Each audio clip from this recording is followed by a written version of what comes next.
तो बात करेंगे स्ट्रोक की, ठीक है। व्हाट इज स्ट्रोक यार? So it is a sudden onset of neurological deficit, ठीक है।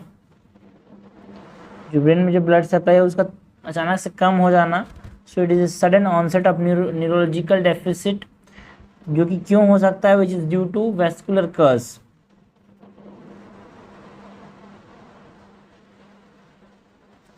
ओके, एंड कौन कौन से रिस्क फैक्टर हो सकते हैं जिनमें यहाँ पे स्ट्रोक्स देखने को मिलता है? वो हमारे पास क्या है, हाइपरटेंसिव पेशेंट्स में देखने को मिलता है, डायबिटीज मेलाइटस के पेशेंट में देखने को मिलता है, जो अल्कोहल लेते हैं उनमें,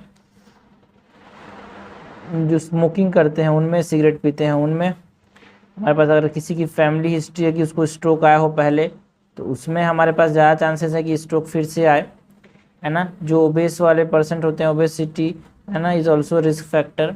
जिनमें ट्रॉमा हुआ है उनमें ज़्यादा चांसेस है भाई स्ट्रोक के। एंड जो मेल्स होते हैं, अगर वो ओल्ड हैं, स्किन कलर डार्क है, उनमें हमारे पास क्या देखने को मिलता है, स्ट्रोक के चांसेस ज़्यादा होते हैं। नाउ टाइप्स ऑफ स्ट्रोक की बात करें तो पहला है हमारे पास इस्चेमिक स्ट्रोक, है ना, जो कि 85% ऑफ द केसेस होता है, and it is due to thrombotic और एम्बोलिक कॉज। दूसरा होता है हेमोरेजिक स्ट्रोक, जो कि अराउंड 15% होता है। तो अभी यहाँ पे 85% जो है दैट इज इस्चेमिक स्ट्रोक, वो हम देखेंगे, और कुछ अदर्स भी होते हैं यहाँ पे 1-2%, ठीक है। तो हम यहाँ पे क्या देखेंगे, इस्चेमिक स्ट्रोक जो कि 85% टाइम्स रहता है। So what is ischaemic stroke यार? It is due to sudden occlusion of intracranial vessels. जो इस्चेमिक स्ट्रोक है वो जब इंट्राक्रेनियल वेसल्स जो होते हैं, ये जो ब्रेन के अंदर जो वेसल्स हैं, यहाँ पे इनका क्या हो गया, ऑक्लूजन हो गया, तो यहाँ पे इस्चेमिक स्ट्रोक देखने को मिलता है। एंड इसके कारण क्या हो सकते हैं भाई, etiology that is causes is thrombosis, embolic cause and cardio embolic cause. Thrombosis के अंदर हमारे पास जहाँ पे स्मॉल वेसल्स हैं, है ना,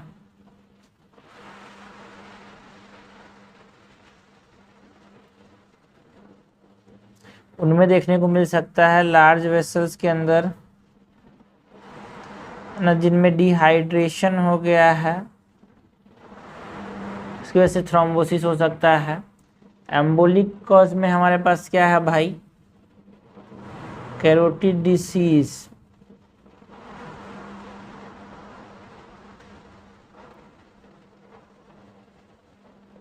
carotid disease, aortic disease.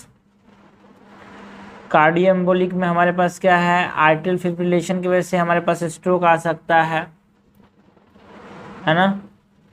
Mural जो वॉल्व है उसमें हमारे पास थ्रोम्बोसिस अगर हो गया तो कार्डियो एम्बोलिक कॉज है भाई, कार्डियो एम्बोलिज्म हो सकता है। एमआई के पेशेंट में हमारे पास कार्डियो एम्बोलिज्म हो सकता है, जिसकी वजह से स्ट्रोक आएगा, है ना, जिसमें डायलेटेड मायोपैथीज हैं, लाइक डायलेटेड कार्डियोमायोपैथीज, उनमें हमारे पास स्ट्रोक के चांसेस ज़्यादा हैं, स्ट्रोक आ सकता है। जिनमें मिट्रल स्टेनोसिस हुआ है उनमें, एंड इन्फेक्टिव एंडोकार्डिटिस वाले पेशेंट्स में स्टोमिक और इस्चेमिक स्ट्रोक के चांसेस ज़्यादा हैं। इटियोलॉजी। नाउ क्लिनिकल फीचर्स की बात करें, so clinical features due to what, it is due to bilateral artery involvement, ठीक है। सबसे पहले तो अगर मिडिल सेरेब्रल आर्टरी इन्वॉल्व हो गया तो क्या होगा, कॉन्ट्रालैटरल हेमीपेरेसिस देखने को मिलता है। आर्म में ज़्यादा देखने को मिलेगा, आर्म या फिर फेस में ज़्यादा देखने को मिलेगा as compared to leg, contralateral hemiparesis. और क्या देखने को मिल सकता है, कॉन्ट्रालैटरल हेमी एनेस्थीसिया देखने को मिल सकता है, कॉन्ट्रालैटरल होमो कॉन्ट्रालेटरल होमोनिमस हेमिएनोपिया देखने को मिल सकता है, कॉन्ट्रालेटरल होमोनिमस हेमिएनोपिया, है ना। हमारे पास एफेजिया देखने को मिलता है यार। एफेजिया अगर इफ डोमिनेंट हेमिस्फीयर इन्वॉल्व है तो हमारे पास एफेजिया भी देखने को मिल सकता है। ये तो क्या मिडिल सेरेब्रल आर्टरी का इन्वॉल्वमेंट हुआ, तो अगर हमारे पास एंटीरियर सेरेब्रल आर्टरी का इन्वॉल्वमेंट हुआ तो क्या हो सकता है, कॉन्ट्रालेटरल हेमी प्रेसिस देखने को मिल सकता है। लेग्स में ज़्यादा होगा भाई, आर्म्स से, है ना। यूनरी इनकॉन्टिनेंस हो सकता है, कंफ्यूजन हो सकता है, म्यूटिज्म देखने को मिल सकता है ना। ये हो गया हमारे पास एंटीरियर कोरोनरी आर्टरी इन्वॉल्वमेंट। अगर हमारे पास पोस्टीरियर कोरोनरी आर्टरी इन्वॉल्व हुआ,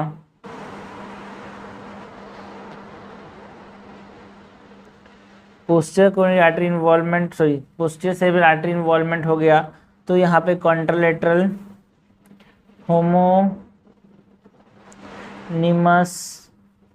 हेमिएनोपिया, कॉन्ट्रालेटरल होमोनिमस हेमिएनोपिया हो सकता है ना। यूनिलैटरल कॉर्टिकल ब्लाइंडनेस हो सकता है, मेमोरी इम्पेयरमेंट हो सकता है ना। हेमी बैलोनिज्म हो सकता है। फोर्थ, वर्टिब्रो बेसिलार सर्कुलेशन अफेक्ट हो रहा है। वर्टिब्रो बेसिलार सर्कुलेशन अगर अफेक्ट हो रहा है तो क्या हो सकता है भाई, अगर वर्टिब्रो सेरेब्रल सर्कुलेशन यहाँ पे वर्टिब्रो बेसिलर सर्कुलेशन अफेक्ट हो रहा है, जिसमें हमारे पास वर्टिब्रल आर्टरी अगर इन्वॉल्व रहा है, जिसको हम क्या बोलते हैं, वॉलेनबर्ग सिंड्रोम, जिसमें क्या होता है, सेंसरी लॉस हो सकता है भाई, है ना। यूनिलैटरल फिर कॉन्ट्रालैटरल लिम्स या फिर ipsilateral face of same side face या फिर कॉन्ट्रालैटरल लिम्स का यहाँ पे क्या हो सकता है, सेंसरी लॉस हो सकता है अगर वर्टिब्रल आर्टरी इन्वॉल्व हो गया, है ना, जहाँ पे ब्लड सप्लाई कम हो गया तो डिप्लोपिया हो सकता है, डिस आर्थरिया हो सकता है वर्टिब्रल आर्टरी की वजह से। बेसिलर आर्टरी की वजह से हमारे अगर इन्वॉल्व हो गया तो डायलेटेड प्यूपिल हो जाएगा यार, प्यूपिल डायलेट हो जाएंगे, है ना। जनरली मिड ब्रेन को अफेक्ट करता है ये। एंड पिन पॉइंट पॉन्स को अगर अफेक्ट कर रहा है तो यहाँ पे बेसिलर आर्टरी जो होता है उसमें बहुत कम पॉइंट शेप होता है। एंड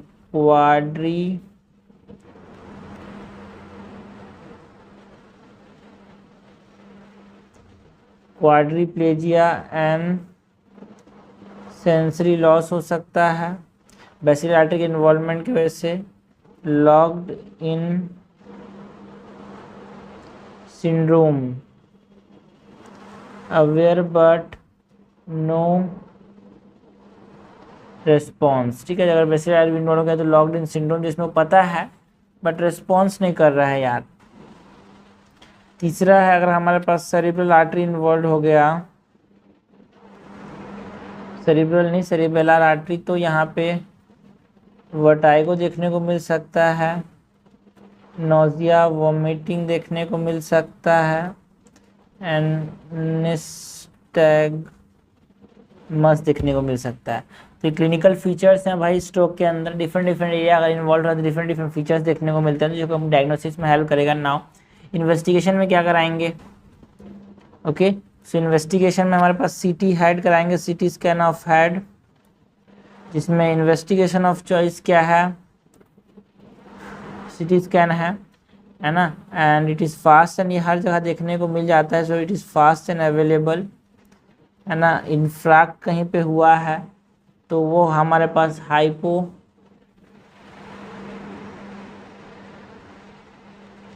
इंटेंस देखने को मिलता है।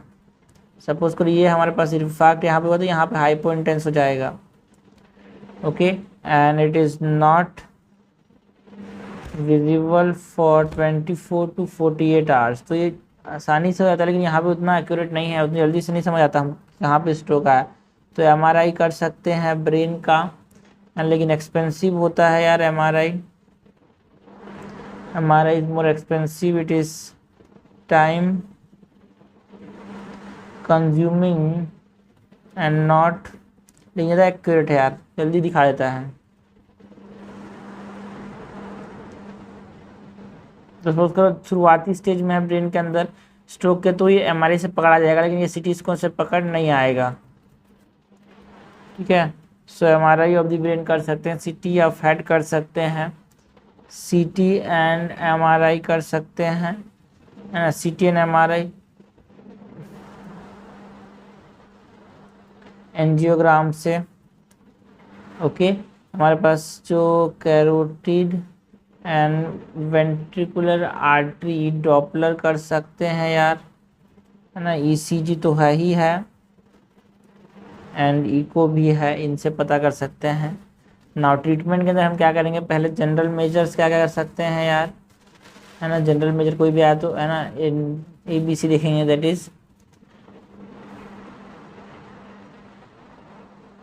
Circulation, airway breathing and circulation देखेंगे। वेंटिलेटरी सपोर्ट,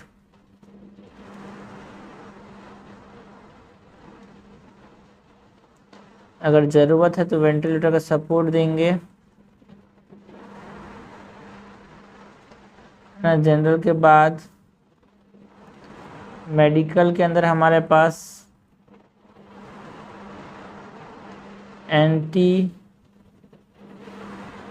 थ्रोम्बोटिक के अंदर एंटी प्लेटलेट, जिसमें कौन है भाई, एस्पिरिन। बच्चे को पता है स्ट्रोक से बचने के लिए सबसे बेहतरीन दवाई, सबसे पहली दवाई क्या है, एस्पिरिन है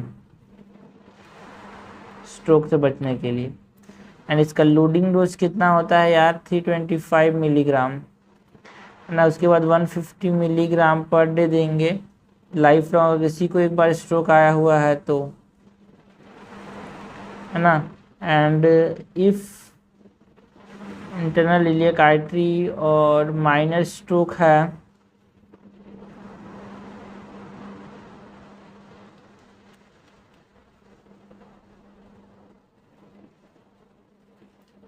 तो क्या करेंगे, क्लोपिडोग्रेल देंगे।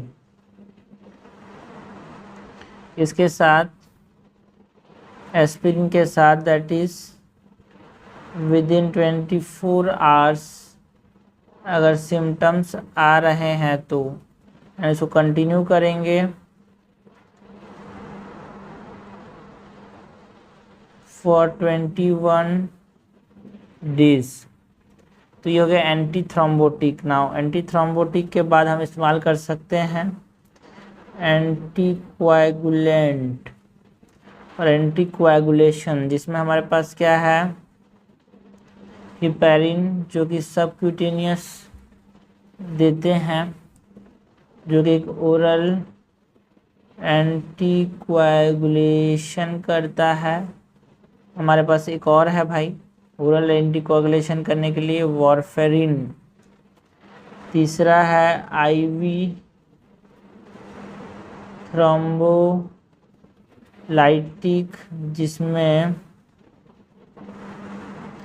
रिकॉम्बिनेंट EPA देते हैं विदिन 3 आवर्स। तो EPA कुछ नहीं है भाई, जो ओमेगा 3 फैटी एसिड उसी से बनाया गया है, इसीलिए जो फ्रेश फिश खाने वाले हैं उनके हार्ट अटैक के चांसेस बहुत कम होते हैं। ओमेगा 3 फैटी एसिड हमारे पास इसीलिए बहुत ज़रूरी है। बट ये IV थ्रोम्बोलाइटिक जो है, इट इज़ कॉन्ट्रा इंडिकेटेड कब, जिसमें हाई BP है, उसको फिश ऑयल तो खाने के लिए बोल नहीं सकते, जिसमें 182 है ना 185 या फिर 185 या 110 से ऊपर बीपी है उसमें नहीं दे सकते इसको। एंड जिसमें रिकरेंट मेजर स्ट्रोक आ रहा है उसमें नहीं दे सकते यार। और प्रायर स्ट्रोक अगर 3 मंथ के अंदर हुआ है तो उसको नहीं दे सकते।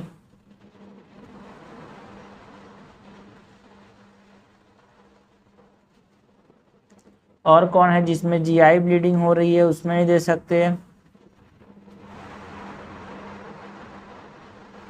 जीआई ब्लीडिंग प्रोसीडिंग 3 वीक्स, अगर 3 वीक्स के अंदर सपोज कर आज जीआई ब्लीडिंग हुई तो 3 हफ्ते तक आप इसमें नहीं दे सकते। क्या जो आईवी थ्रोम्बोलाइटिक्स है वो like recombinant EPA which are nothing but omega 3 fatty acids,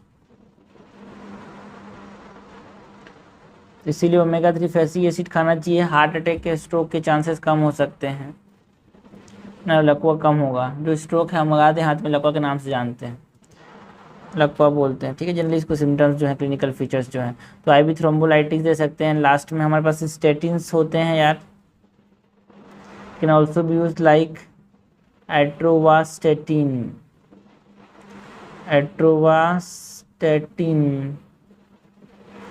जिसको हम कितना देते हैं 80 मिलीग्राम डेली देते हैं लाइफ लॉन्ग, अगर किसी को एक बार स्ट्रोक आ चुका है तो। ये तो हो गया हमारे पास मेडिकल ट्रीटमेंट, ठीक है। जनरल में हमने एबीसी मेंटेन किया, वेंट्रिकुलर सपोर्ट दिया, एंड मेडिकल में हमारे पास थ्रोम्बोलाइटिक, एंटी थ्रोम्बोटिक हो गए, एंटी कोगुलेशन हो गए, टिकोग्रेंट हो गए, लाइक आईवी थ्रोम्बोलाइटिक हो गए, स्टेटिन्स हो गए, है ना। ये मेडिकल ट्रीटमेंट है ना, जनरल मेडिकल। एंड लास्ट में बात करेंगे रिहेबिलिटेशन की। एंड रिहेबिलिटेशन में हम क्या कर सकते हैं, सो रिहेबिलिटेशन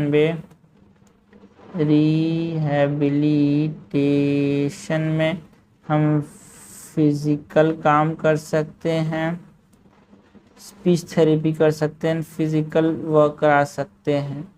ओके, सो ये सारे हो गए भाई हमारे पास क्या, दिस आर ऑल ट्रीटमेंट्स, ठीक है। मैं इसको छोटा छोटा कर देता हूँ। ओके, सो ट्रीटमेंट हो गया, यहाँ पे इन्वेस्टिगेशंस हो गए, क्लिनिकल फीचर्स बहुत सारे हैं, अच्छे से याद रखना पड़ेगा। इस्केमिक स्ट्रोक एटियोलॉजी हो गए, है ना। उसके बाद हमने स्ट्रोक में एक जनरल, एक लार्ज में क्या होते हैं स्ट्रोक्स, कितने टाइप होते हैं, कि रिस्क फैक्टर क्या है वो हमने बात की। This is all about stroke which is onset of neurological deficit, and most common cause is, so most common type is ischemic stroke, and which is due to occlusion of intracranial vessels, जिसमें different vessels के different clinical symptoms आ सकते हैं।